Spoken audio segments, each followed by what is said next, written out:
नमस्कार, जोहार भारत मित्र देख रहे हैं आप। मेरा नाम अभिषेक भारती है, सहयोगी चित्रंजन हमारे साथ है। और अभी आज सुबह में एक सवाल लोगों के मन में था, चर्चा हो रही थी। तो लोगों के मन में ये सवाल था कि भाई हेमंत सोरेन अगर बीजेपी से हाथ मिला लेंगे तो चाचा चंपई का क्या होगा।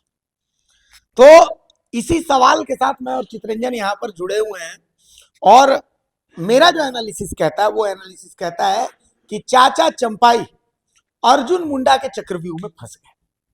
असल में चंपाई सोरेन सरायकेला से चुनाव जीत कर गए, उस विधानसभा सीट से चुनाव जीत करके आए जिस विधानसभा सीट पर बीजेपी प्रदेश नेतृत्व का तो उनको मदद नहीं मिला था, फिर भी वो चुनाव जीत करके आए, अपने दम पर चुनाव जीत करके आए। और इसमें अब कोई इफ्पट है नहीं कि चाचा चंपाई कद्दावर नेता है, लेकिन बीजेपी में उनका क्या भविष्य, इसको लेकर के सवाल है।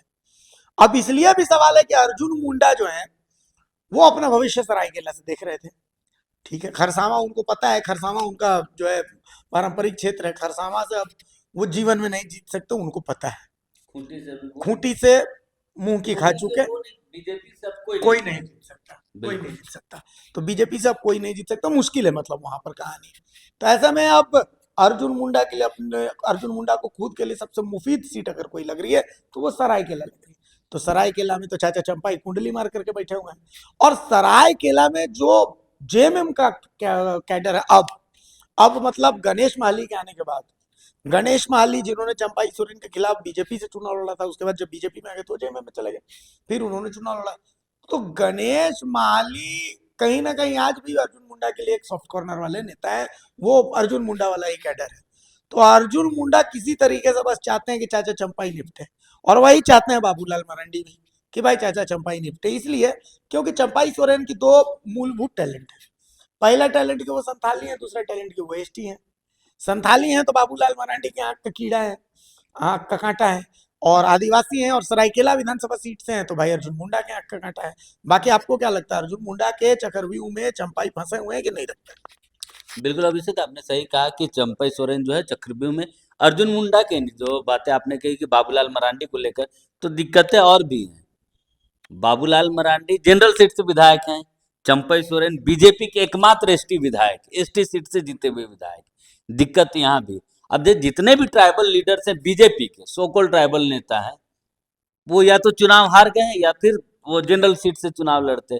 अब अर्जुन मुंडा देखिए, वो खूंटी से सांसद थे, खूंटी से वो चुनाव हार गए, बुरी तरह हार गए।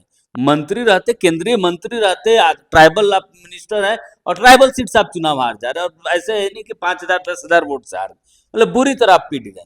यानी कि देखिए कि अब ट्राइबल नेता, बीजेपी भी इन सारी चीजों का कैलकुलेशन करती है, और बीजेपी ज्यादा करती है, दूसरे दलों से बीजेपी ज्यादा करती है कैलकुलेशन। अब देखिए, अब अर्जुन मुंडा के ऊपर सवाल उठा कि आप ट्राइबल मिनिस्टर रहे, ट्राइबल से अपनी ही सीट नहीं बचा पाए, तो दूसरी सीटों पर आपका मुखौटा कैसे बना? क्योंकि बीजेपी को तो एक सीट पर चुनाव सिर्फ नहीं लड़, पूरे देश भर में चुनाव लड़ना है। अब भैया, आप कब तक मोदी मोदी चेहरा पर चुनाव, हर सीट पर तो नहीं जीत सकते। आप खूंटी इसलिए भी देखिए, अर्जुन मुंडा हार गए, अगला ये नहीं कि बीजेपी के लिए वो सीट अब हमेशा के लिए लगभग जो है वो कांग्रेस के लिए वो सीट सुरक्षित, जब तक जेएमएम अलग से चुनाव ना लड़े तब तक तो कांग्रेस का सुरक्षित सीट है, क्योंकि वहां पे क्रिश्चियनिटी जो है वो, उसकी बढ़ती जनसंख्या के कारण बीजेपी के लिए मुश्किल है। अब बाबूलाल मरांडी सबसे सेफ जोन, वो जनरल सीट से। अब देखिए, बीजेपी में जब भी इस बात को लेकर चर्चा होती है तो इन आदिवासी नेताओं की किरकिरी हो जाती है, बेइज्जत वाली फीलिंग आती है कि भाई सच में हमारे नेतृत्व में चुनाव लड़ा गया, हम एक भी सीट ट्राइबल सीट नहीं जीत पाए चंपई सोरेन को छोड़ के। और पर राष्ट्रीय नेतृत्व अभी इतना बंधा तो बीजेपी का नहीं हो सकता है कि उसको इस बात की जानकारी ना रहे कि चंपई सोरेन बीजेपी से जीते हैं कि वो अपने दम पे जीते। इस बात को भी आला कमान जानता है, प्रदेश का हर एक नेता कार्यकर्ता जानता है कि चंपई सोरेन को बीजेपी के कारण नहीं जीते, बल्कि चंपई सोरेन अपने दम पे जीते। और इतना ही नहीं, उनके बेटे का भी आप हिस्ट्री निकालेंगे, पॉलिटिकल हिस्ट्री, तो आप देखेंगे कि जहां से वो चुनाव लड़ रहे हैं वहां से बीजेपी का वोटिंग परसेंटेज वो उन्होंने चुनाव लड़ते के साथ बढ़ा दिया। तो बीजेपी के कारण तो ये बढ़ा नहीं, बीजेपी का वहां से 40-45 हजार का वोटिंग है वो आता है, लेकिन 65,000 70,000 का वोट ला रहे हैं, इसका मतलब वो उनका अपना। क्योंकि वो कोल्हान के क्षेत्र में चंपई सोरेन किसी, कोल्हान ही नहीं पूरे झारखंड में चंपई सोरेन तो किसी नाम के मोहताज नहीं, लेकिन कोल्हान में उनका तोड़ बीजेपी के पास कोई और है नहीं। अब देखिए, कोल्हान में एक दो सीटें तो है ना, पूरा कोल्हान के साथ साथ संथाल के भी पॉलिटिक्स हाल बीजेपी में आने के बाद उनका संथाल में हमेशा से वो दौरा किया उन्होंने। पार्टी दौरा में दे या ना दे, राजनीतिक दौरा दे या ना दे, सांगठनिक दौरा दे या ना दे, चंपई सोरेन हमेशा संथाल में मौजूद रहते। यानी कि कोल्हान से संथाल तक के ट्राइबल नेता कौन हुए? चंपई सोरेन। तो दिक्कत इस बात की है कि बीजेपी में चंपई सोरेन अपने आप को एक एज ए ट्राइबल लीडर स्थापित कर रहे। यही कारण है कि कुछ वक्त पहले उन्होंने कहा था कि कुछ बड़े नेता हैं जो उनको कुतरना चाहते हैं, जो उनको आगे बढ़ना नहीं देना चाहते। यही कारण है। और ये देखिए, ये सिर्फ और भी नेता, कुछ कुछ नेता तो चाहते हैं कि ट्राइबल चेहरा आगे बढ़े, जो बीजेपी के कार्यकर्ता, जो जनरल कार्यकर्ता, अरे ठीक है, लेकिन देखिए कुछ सीपी सिंह टाइप के भी नेता हैं बीजेपी में, जो कभी नहीं चाहेंगे कि दूसरा दल से आया हुआ नेता हम पर हावी हो जाए। बाबूलाल मरांडी को भी एक्सेप्ट नहीं करते कि काहे छोड़े, जबकि बाबूलाल मरांडी जो है का राजनीतिक जन्म ही उनका बीजेपी से हुआ है। बीच में वो चले गए तो उसके बाद भी देखिए, और उस टाइप का सिर्फ सीपी सिंह ही नहीं है, और भी कई नेता है कि भैया आप जिस पार्टी में दूसरे दल से आए तो उनको उस तरीके से एक्सेप्टेंस नहीं मिलता। तो चंपई सोरेन इन दो चीजों से लड़ रहे, एक तो एक्सेप्टेंस को लेकर पार्टी के अंदर, राष्ट्रीय नेतृत्व में एक्सेप्टेंस। राष्ट्रीय नेतृत्व में देखिए, बीजेपी ऐसी पार्टी जहां अगर आप बहुत ज्यादा काम के नहीं है तो आप साइड हो ही जाएंगे, या तो आप आ जाइए फिर हिमंता बिस्वा शर्मा टाइप के रहिए, या फिर भैया आया राम गया राम। देखिए कांग्रेस के प्रभारी थे आरपीएन सिंह, वो बीजेपी में गए, कांग्रेस में उनका कद कहाँ था, बीजेपी में कहाँ है वो। ठीक है, वो राज्यसभा सांसद, राज्यसभा सांसद, वो कद तो बीजेपी में नहीं मिला। हाँ, लेकिन क्या है कि फिर ज्योतिराज सिंधिया को देखिए, वो कद से हैं, जिस कद से हाँ ठीक है, थोड़ा 19-20 क्या है होता है, लेकिन उनका रोल क्या था कि वो मध्य प्रदेश में बीजेपी सत्ता से दूर थी, वो बीजेपी को सत्ता में लाने वाले नेता थे। यानी कि आप नेता, आप मंत्री विधायक बनिए चाहे मत बनिए, पार्टी को अगर आप फायदा पहुंचा रहे हैं तब जाकर आप बीजेपी में नेता कहलाएंगे, शीर्ष नेता। जो दो चार एग्जाम्पल आप देखते आरपीएन सिंह क्या है कि वो उत्तर प्रदेश में उनका बहुत ज्यादा रोल नहीं, उत्तर प्रदेश में बीजेपी है अपने बूते सरकार, लेकिन मध्य प्रदेश में ज्योतिराज सिंधिया के बूते सरकार आई थी, इसलिए ज्योतिराज सिंधिया का कद भी बढ़ गया, बीजेपी नेताओं में उनका कद भी बढ़ा, केंद्रीय मंत्री भी बन गए वो। तो बीजेपी में इस चीज को लेकर, लेकिन चंपई सोरेन का सत्ता में नहीं ला पाए। कोल्हान में अपनी सीट छोड़कर बाकी कोई सीट नहीं जीता पाए। 2-4 सीटें अगर कोल्हान में वो अपने बूते ले लाते, और हो सकता है ले भी आते, उनके अगर विधानसभा चुनाव में उनका चलता, उन प्रत्याशियों के चयन में, बाकी चीजों में जो आरोप अभी भी वो लगा रहे हैं कि निकाय चुनाव में उनसे कोई पूछा नहीं गया, निकाय चुनाव में उनकी मंशा थी कि पार्टी स्वतंत्र रूप से छोड़ दे जिसको चुनाव जो लड़ना है। लेकिन भैया बीजेपी इसमें थोड़ा डिसिप्लिन भी दे, क्योंकि झारखंड मुक्ति मोर्चा और बीजेपी में जमीन आसमान का फर्क है। झारखंड मुक्ति मोर्चा में एक व्यक्ति का संदेश जाएगा, उसमें एक दो नेता उस जगह को कुछ कुछ फुलफिल कर रहे थे, चंपई सोरेन और हेमंत सोरेन, तीसरा कोई वहां नेता थे नहीं। अब भैया चंपई सोरेन भी डायरेक्ट डिसीजन नहीं ले सकते थे, जब तक हेमंत सोरेन जेल में थे तब तक आपने डिसीजन ले लिया, उसके बाद तो फरमान हेमंत सोरेन का ही जाए। लेकिन बीजेपी में क्या है भैया, सिस्टम है, या हर कोई का बाप है, बाबूजी है, बड़ा भाई बैठा हुआ है, कोई प्रदेश अध्यक्ष का भी बड़ा भाई, संगठन मंत्री, संगठन मंत्री का भी बड़ा भाई, मतलब कोई एक आदमी अकेले चाहेगा डिसीजन ले लेना तो संभव नहीं। तो कुल मिलाकर के अब ऐसे समय में जब कहा जा रहा है कि हेमंत सोरेन की नजदीकियां बीजेपी से बढ़ रही हैं, तब चंपाई सोरेन की चुप्पी बहुत कुछ कहती है, और उस समय में और ज्यादा महत्वपूर्ण हो जाती है चुप्पी, जब चंपाई सोरेन बिल्कुल एकदम निकाय चुनाव को लेकर के शांत शिथिल पड़े हुए हैं कि भाई उनका अगला प्लान क्या कुछ होने वाला है।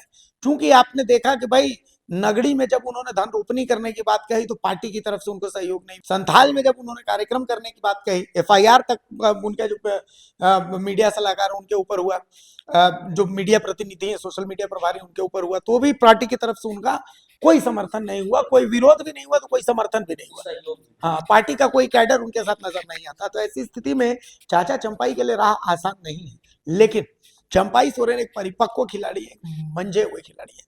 तो जैसा कि अभी चितरंजन ने कहा कि ज्योतिरादित्य सिंधिया का उदाहरण है कि ज्योतिरादित्य सिंधिया एक ऐसा फैक्टर है जिन्होंने मध्य प्रदेश में सरकार में बीजेपी को लाया, तो क्या चंपाई सोरेन वैसा फैक्टर बन सकते हैं इतने अंतर विरोधों के बावजूद?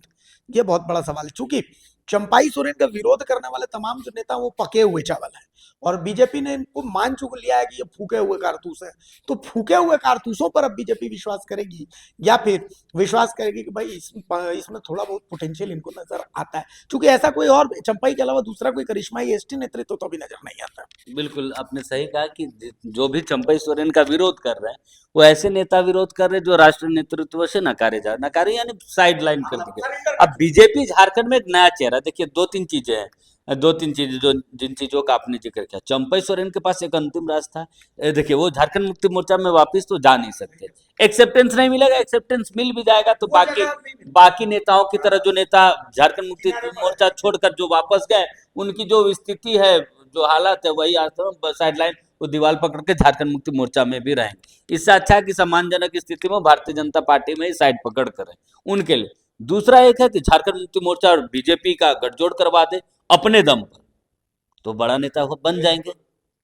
झारखंड मुक्ति मोर्चा और बीजेपी का हो भी सकता है इसमें। देखिए जब बिल्कुल, और देखिए आदित्य साहू को जब प्रदेश, आपने सही कहा एक लाइन, और जो आपने कहा कि वर्तमान में जो स्थिति जेएमएम और बीजेपी को लेकर है, जब आदित्य साहू को प्रदेश अध्यक्ष बनाया गया तो तब, क्योंकि प्रदेश के कुछ नेताओं से हमारी बातचीत होती है जो प्रदेश संगठन का काम देखते हैं, प्रदेश के नेता, वो बोल रहे थे कि नहीं आदित्य, बीजेपी इतना बेवकूफ ना, आदित्य साहू जैसे सॉफ्ट कॉर्नर नेता को बनाने के पीछे कई वजह हो सकती है बीजेपी।